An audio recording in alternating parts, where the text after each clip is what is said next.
Japan ও বাংলাদেশের মধ্যে ঐতিহাসিকভাবে দারুণ সম্পর্ক রয়েছে বলে মন্তব্য করেছেন জাপান দূতাবাসের deputy chief of mission তাকাহাশি Naoki. ভবিষ্যতেও বাংলাদেশের অর্থনৈতিক ও শিল্প খাতে জাপান সহযোগিতা অব্যাহত রাখতে চায় বলে জানিয়েছেন তিনি। বান্ডেল থাকলে প্রতি সেনমানিতে টাকা বাঁচবে।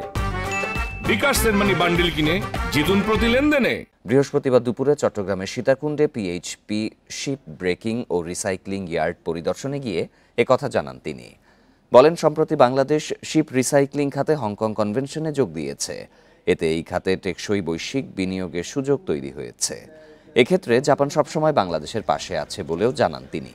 অনুষ্ঠানে উপস্থিত ছিলেন জাপানের ক্লাস এন-কের vice president doctor Yamaguchi, PHP গ্রুপের চেয়ারম্যান সুফি মোহাম্মদ মিজানুর রহমান। পরে উচ্চ পর্যায়ের প্রতিনিধি দলটি পিএইচপি শিপ রিসাইক্লিং ইয়ার্ড ঘুরে দেখে।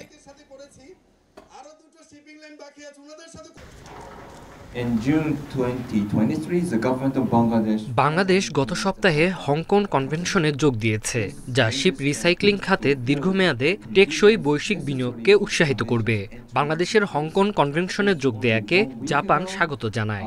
জাপান এই খাতে প্রয়োজনীয় সহযোগিতা করতে প্রতিজ্ঞাবদ্ধ আছে।